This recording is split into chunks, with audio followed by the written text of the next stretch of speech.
Good afternoon, good morning, good everything to all of us.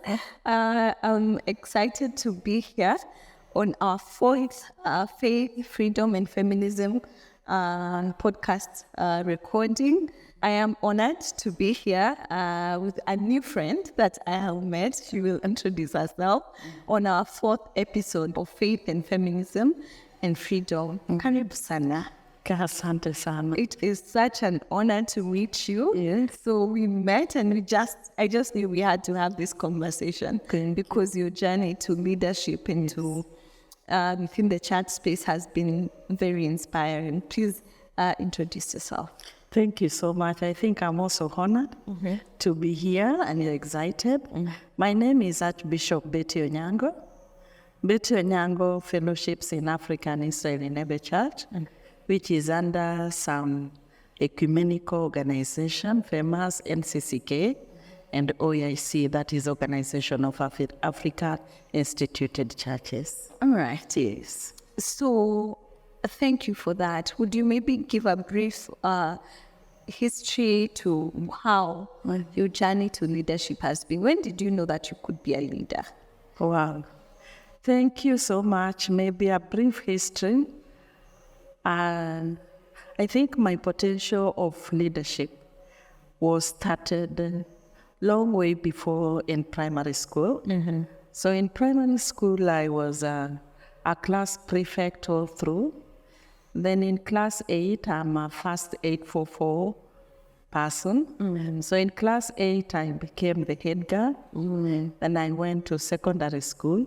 From Form 1, I was given the prefect of the Form 1 class, that the stream I was in. In Form 2, I was given the entertainment prefect.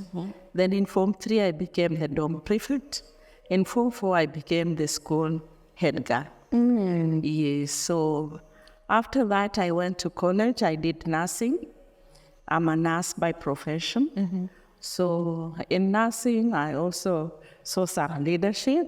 As I entered, I became the class representative. Wow. So I started my nursing in a certificate level. Then I went upgraded in diploma. Diploma, the same class representative followed me. So it has been on along. So when I went to do my PSN, that is Bachelor's in Nursing, I also found myself as the class representative, but that is in career level. But when in church I started leadership before I got married. And I was a Sunday school teacher. So I did Sunday school. And then alongside doing my nursing, I started doing the distant learning in theology.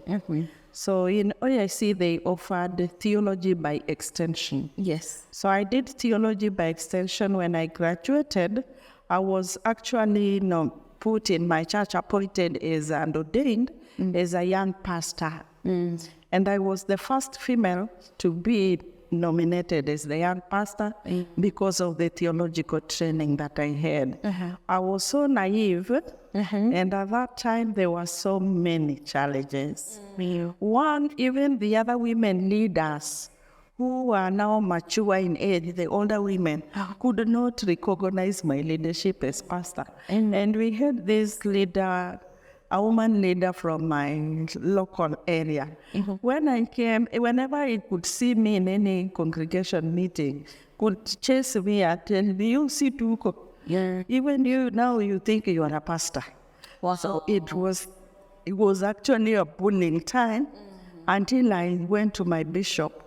One time I told my bishop, I don't want to be a pastor. The bullying was too much. And my bishop... And it was from women and men? It was women. It was more from... It was women and more so elderly women. So when I told my bishop, I don't want to be a pastor, my bishop told me, no, I can change and maybe post you somewhere else.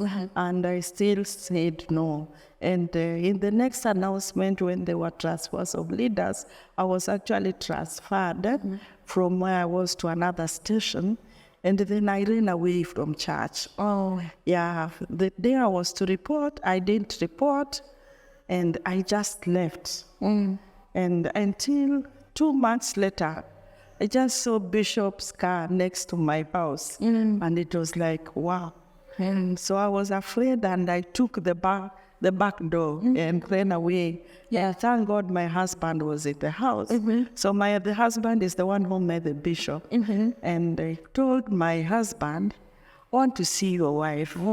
Your wife has run away. And they had a conversation because my husband had also encouraged me. And it was like me, I'm leaving church. I was actually quitting church because of the bullying I found within the women's circle.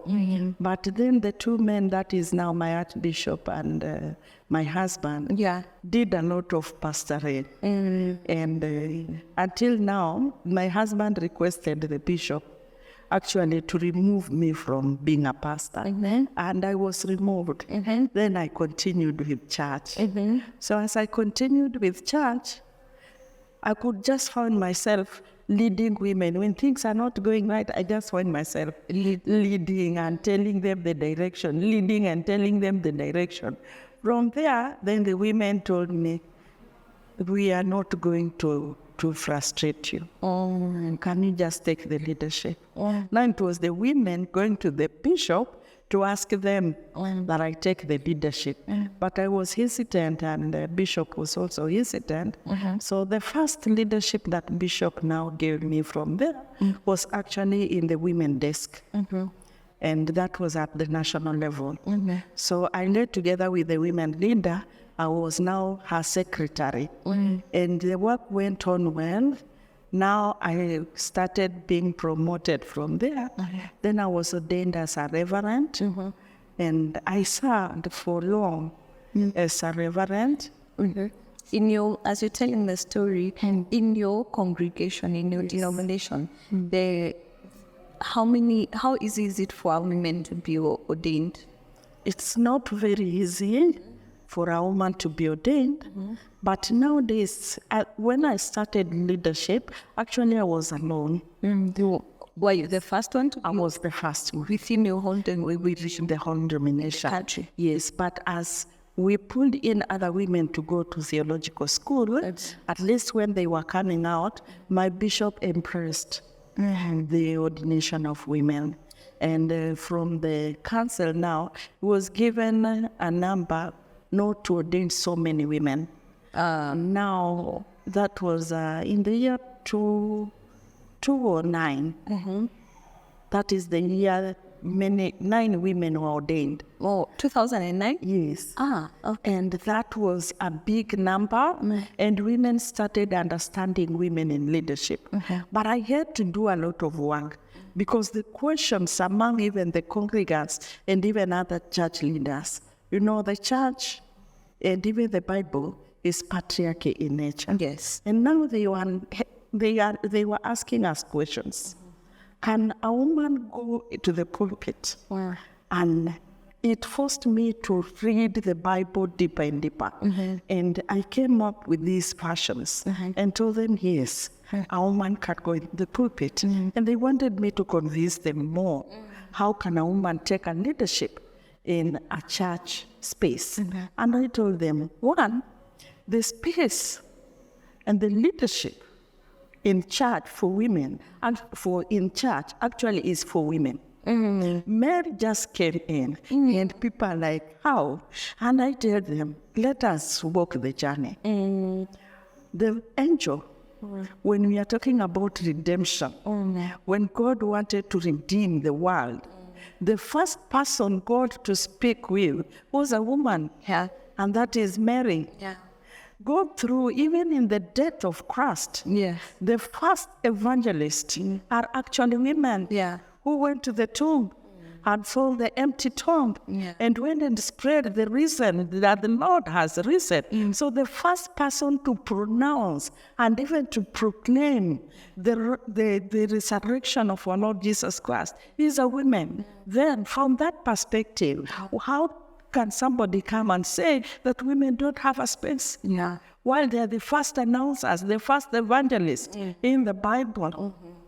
So from there, actually, men started thinking, and now we could negotiate more for women's space. So you had your truth, Yes. and not just your truth, it is God's truth. It is God's truth. You had the God's truth, and so you put it in light what is happening within the church system. And when those two are together, then they have no choice. No choice but to follow. And there were a lot of revelation, how women even led the redemption. And it was not only in the Old Testament, in the New Testament. You go back in the Old Testament, you see Akina Abigail rescuing the land. You see Akina Ruth, Akina Deborah. These are women in leadership. Yes. Yes.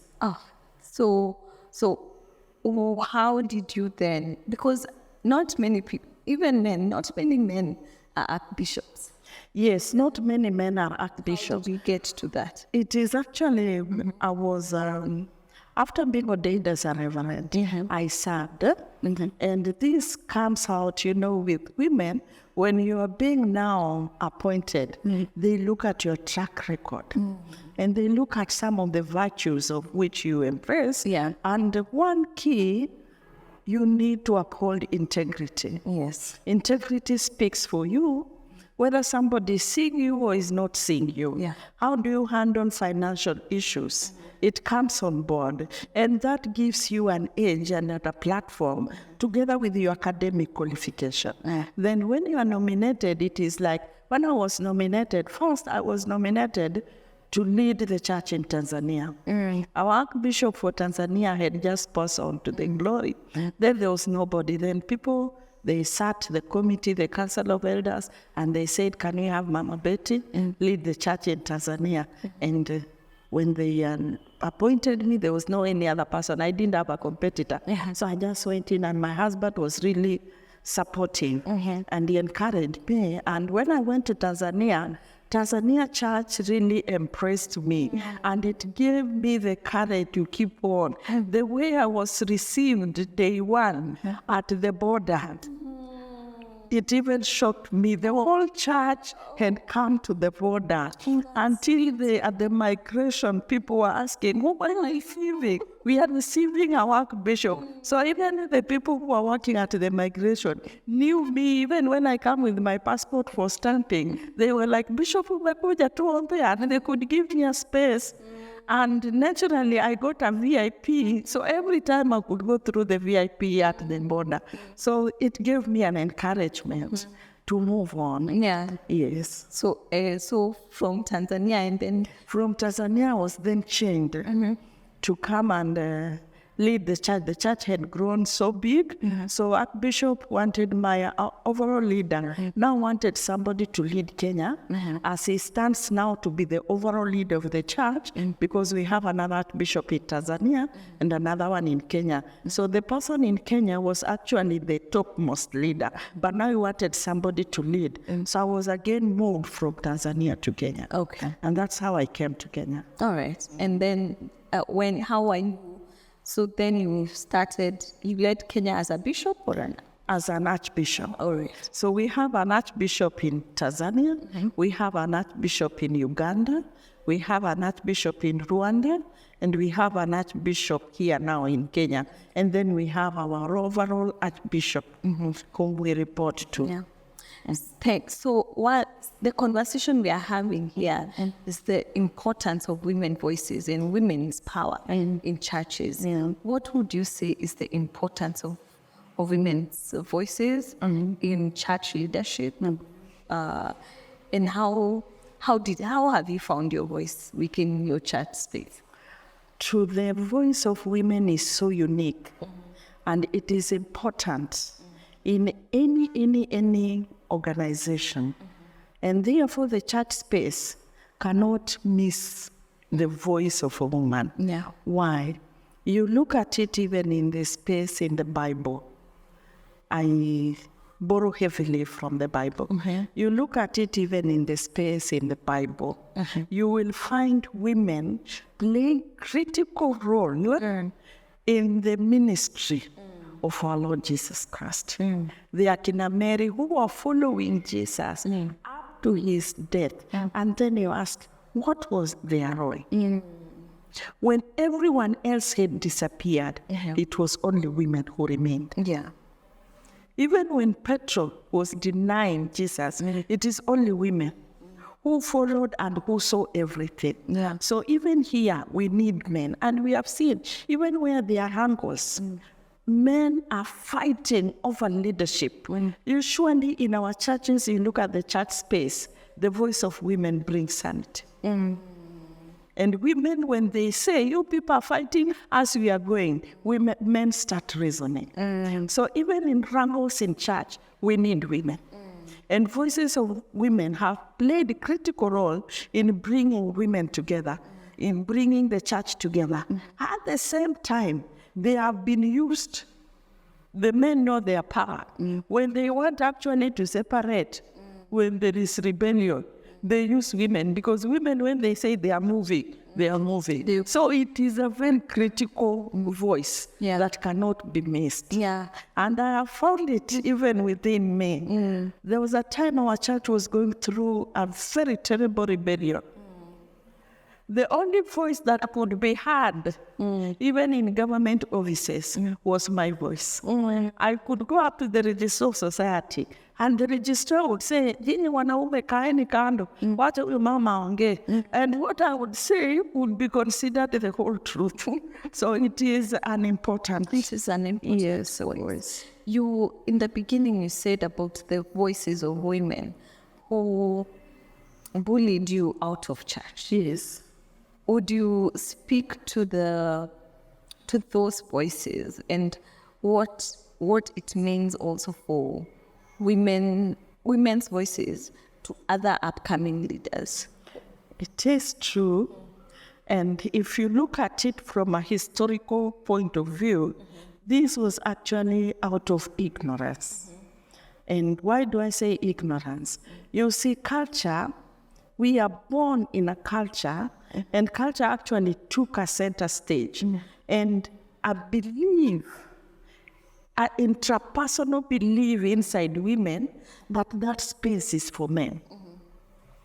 So if you want to break and say it is women also belong here, that resistance was actually something that you could expect. But now over time, with continuous raising awareness and capacity building, and showing people this is what it is written in the Bible. So that you go even in the women conferences where they're just women, talk about the role of women in church building, in development, in deliverance. They are critical women who are actually, their role is said. There is a day women were so much resistant, and I taught the book of Esther and how Esther was so strategic in delivering people of Israel. And that was like a turnaround time for women. And over time, even I look at these churches, as I told you, I also work with the National Council of Churches and the Organization of African Instituted Churches, and bringing interfaith together. Over time now, people have started fronting issues of women, and also their organizations, not faith-based, but the civil societies, have also come with agendas of women, talking at the periphery, how women can be supported. So these voices are added together, and put these voices together, what they hear outside the church, what they see here inside the church. When they are synergies together, actually we have seen deliverance. Thank you. And I'm thinking also about how the many numbers of women in churches, yet we are so many, but we don't have the power. What is the importance of having power as women within churches? True, this has taken us time. And I can say in this space, the growth is slow. I can tell you the growth for sure. Though we are doing a lot, we are doing awareness, but I can tell you for sure, the growth is slow. And I was confused last year around November when I went to Indonesia Yes. to look at what the Muslim women, that is the learned Muslim women, have done in the Indonesia and the movement they have formed. I was invited in a conference. We are brought the conference that brought it almost all women together. It was a big conference, and I learned so many things that women movement. If we don't go in this law, women can decide the politics of this country. Kenya, women can decide because we have the numbers, though the growth is slow. So we are slowly borrowing that leaf from Indonesia and see how we can shape so that the country that we are in today, it is not about the masculinity of money and what the men have. It is, we will turn it into agenda issues. What is the agenda to be brought on the table? And we want to start conversations among women to decide who the leader will be. And I believe we are having one strategic meeting that we are wanting to bring almost religious elite women together and start this conversation, which will go up to the grassroots. Because what we are seeing in the country today, as women, we don't like it. Yes. The corruption in the country, we must say no. And we must give this country a meaningful growth.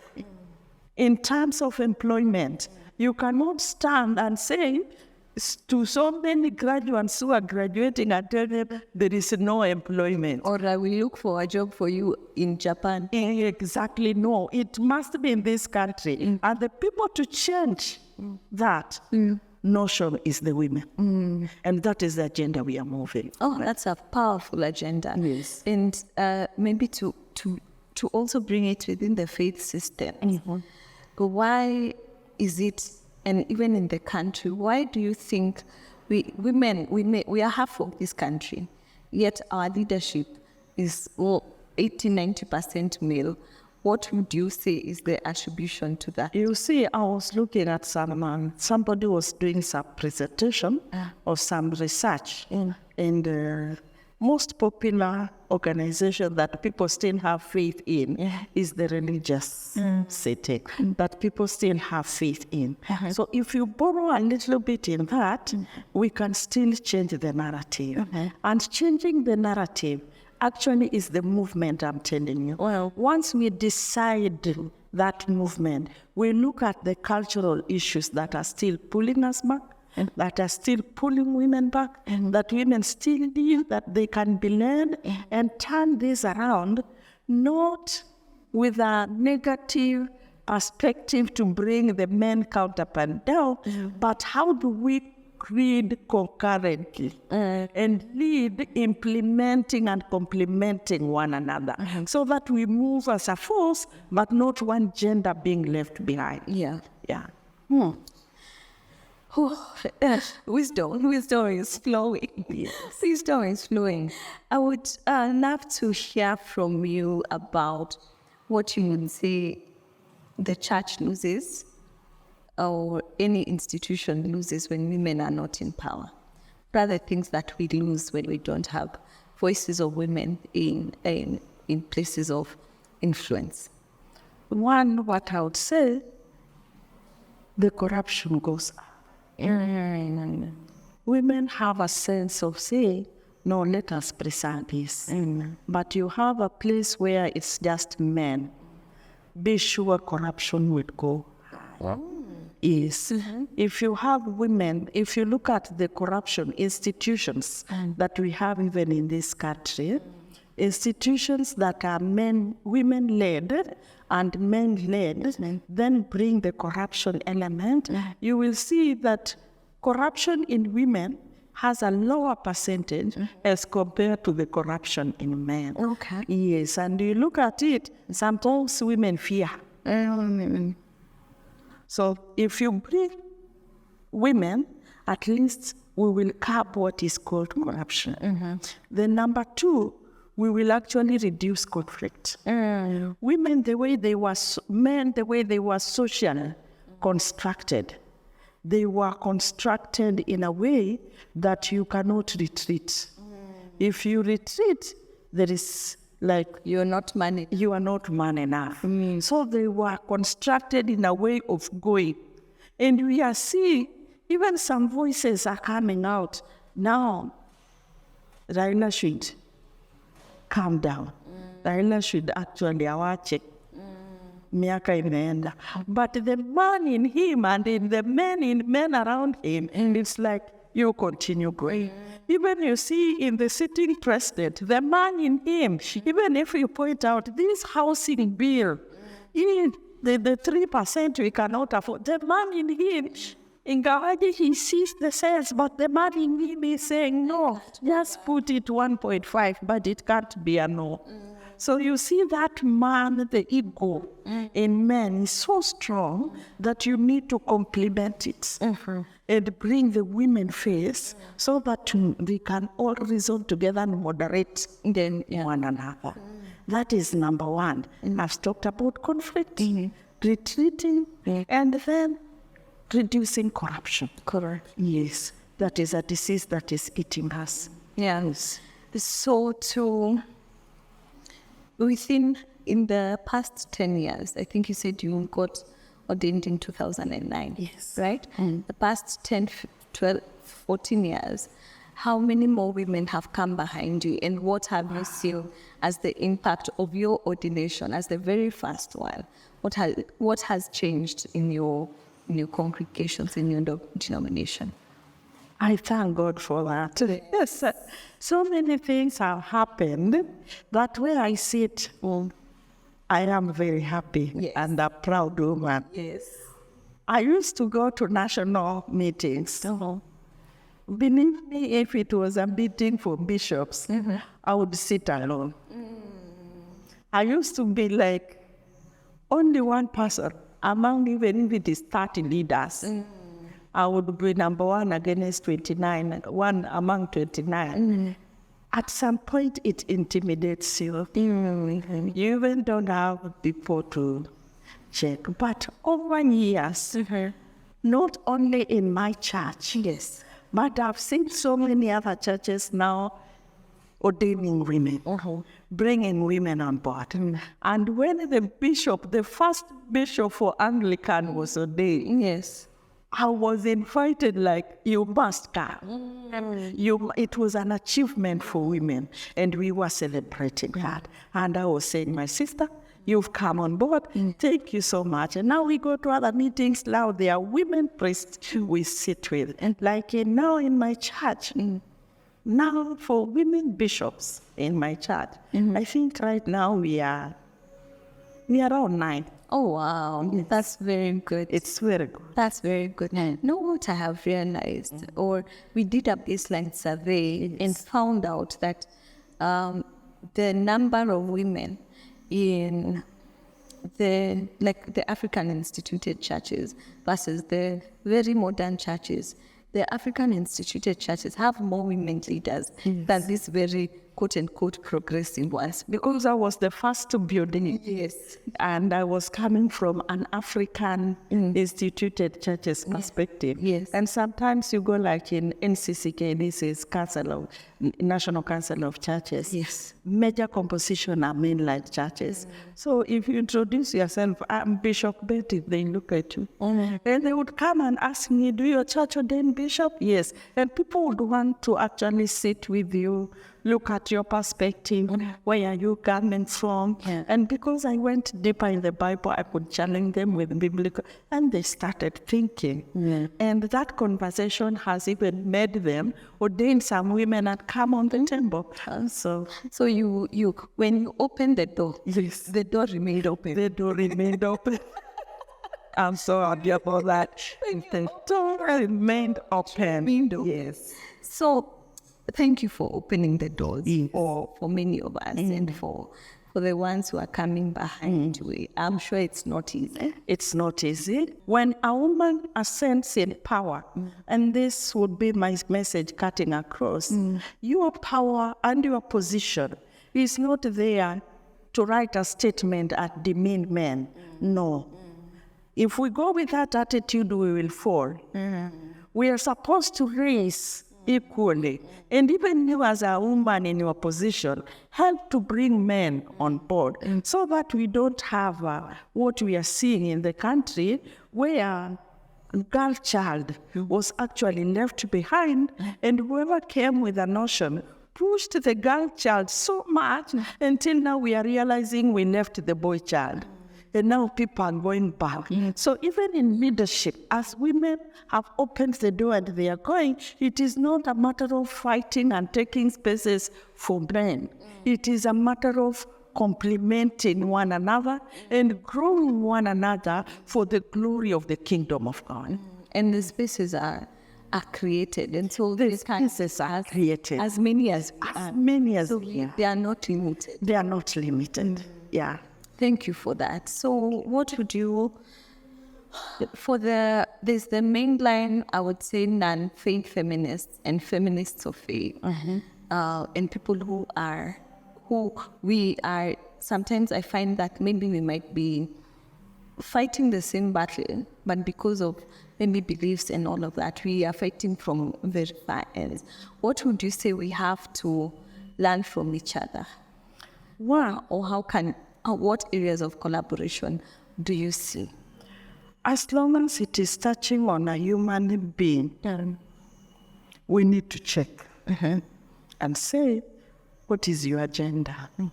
What is your objective? Yes. Check through the very objective. Is your objective talking about a feminine perspective? What exactly? Look at what is in it. You can actually partner. Yeah. I look at the development of religion. Look at how the Western people came into Africa. They just didn't come with the gospel, but they looked at the needs of the people, and they saw like school. People must go to school, and where missionaries settled, you will find these old and very good schools, like Maseno School. And they also brought the element of the hospital, where there's no boundary, whether you are of faith or not of faith, but you still benefit. So issues to do with faith are far much beyond just religion. And that is why it is good to check this organization. What is it talking about? Is there a need that we can address inside there? If there is a need that is affecting humanity directly, then we partner. Issues like flood, they don't know religion. They affect humanity. So people can unite. Yes. I can offer you a building like this, and somebody else brings food, and somebody brings something. Then those are points of convergence. Yes. So it is about the need. If it is about women's space in leadership, what is your CSO bringing on board? Yeah.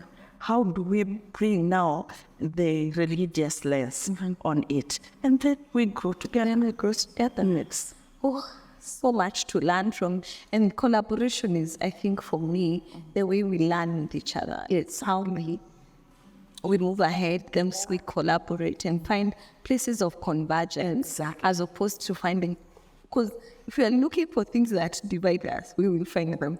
And that is not the best way to go.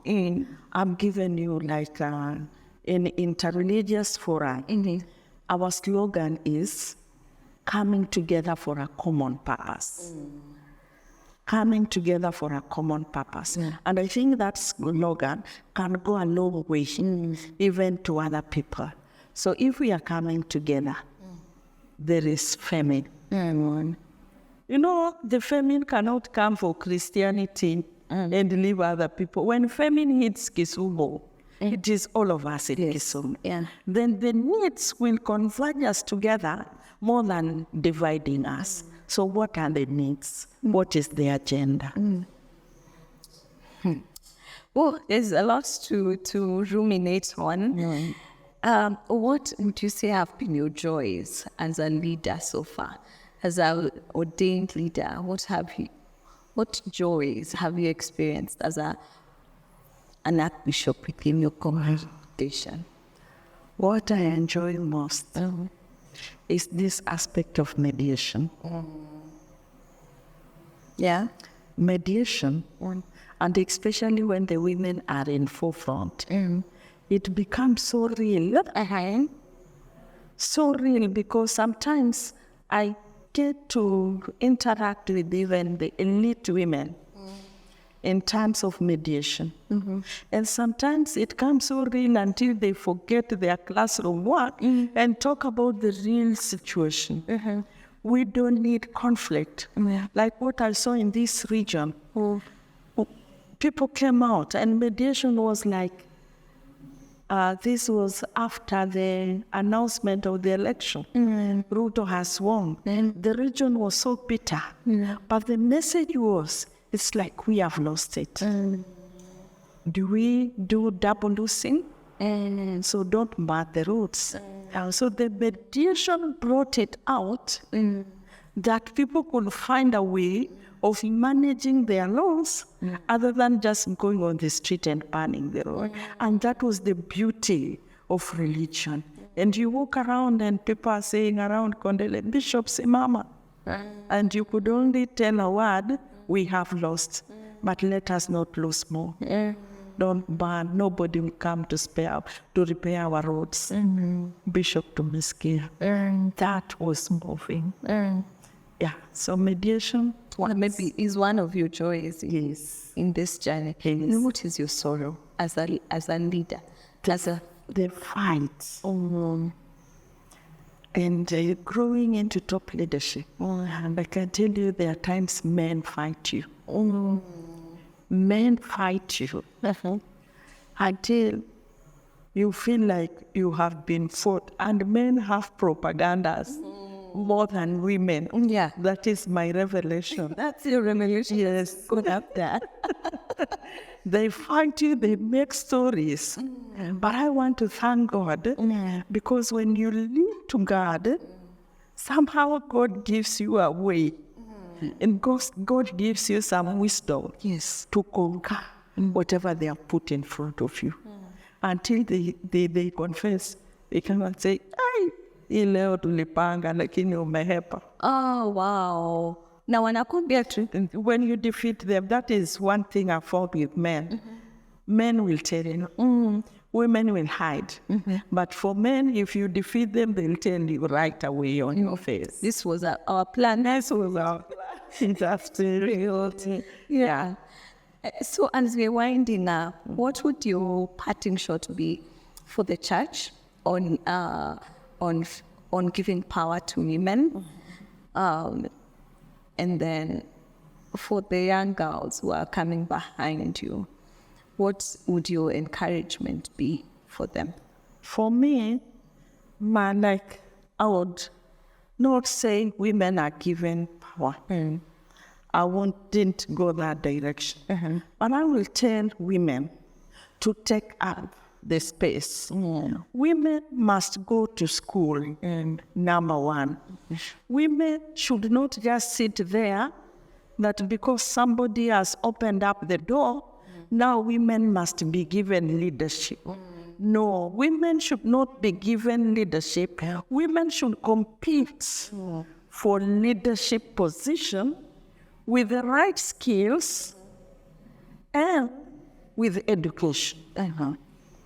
Once they have the right skills and right education, they will know how to articulate their issues and navigate through their problems properly. As opposed to when you are just put into position, sometimes you will be hit so hard because then you cannot navigate when a challenge comes. Yes.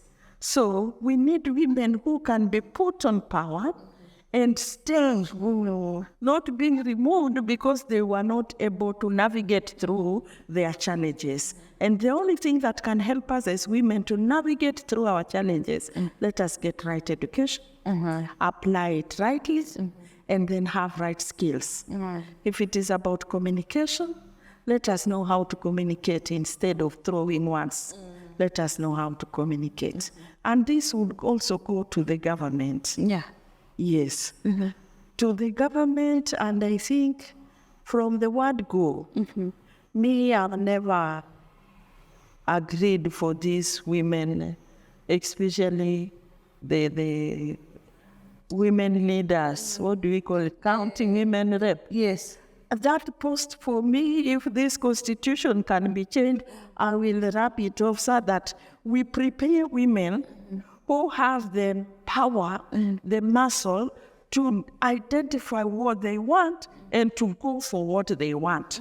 Not just to be created up with posts, then you are just these posts is to be occupied by women, then it's leaving women to fight amongst themselves unnecessarily. That would be my take. Yeah, and for women in power, we must collaborate. Yes. We must collaborate and build the synergy and continue checking on ourselves. Yes. Who are we mentoring? Who is coming into our space so that we don't open up a space and then some few years we bounce back. So for the purposes of continuity, we need to actually synergize and mentor more younger women to actually come into leadership. Oh, wow. Thank you. And the act of relationship building amongst women leaders, I think you're pointing out that is so important. That the higher you go, please invest in this relationship. Exactly. But also not just above, at the same level, and also at the ones who are coming behind. Absolutely. So that then you are preparing them to take over from you. Absolutely. Then you Absolutely. Yeah. Because if you don't prepare people to come and sit on your seat, then you are dying. So you must prepare people who are coming to take over your seat. Then umezaa vizuri. But if you are just going, you are the only lone range leader, you will die with your good things. And and then there's no continuity. There's no continuity. So all the hard work goes in vain, yes. So we need to cultivate that so that we do a lot of mentorship programs. Yeah. All right. And is there what would your parting shot be about all that we have spoken about? If there's something you feel like you would have wanted for us to listen the second or third time? Yes. I don't have much. Yeah. But what I would say, we need to dig more into feminism, women, and the patriarchy plus culture. Yeah. We need actually to dig deep and have a greater understanding so that we don't end up spoiling our own country. Because if we buy so much into Western culture and think that is the order of the day, then we are losing good stuff here.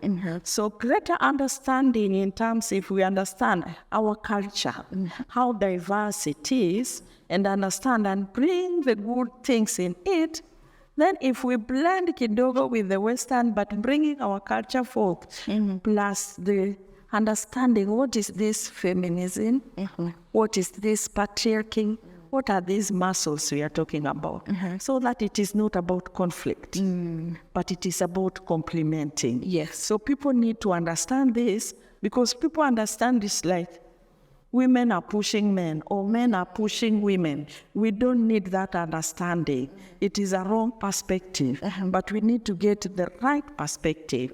So with that, I would say your organization is doing well. You continue to hold women to a great understanding so that we understand when we are talking about masculinity, it's not pushing. How strong am I to push other people? But it is embracing, collaborating, networking, and so that we push the agenda together. Oh, and I have nothing else to add. You have really crystallized that, is that we are collaborating. What we are seeking for is we are seeking for a way.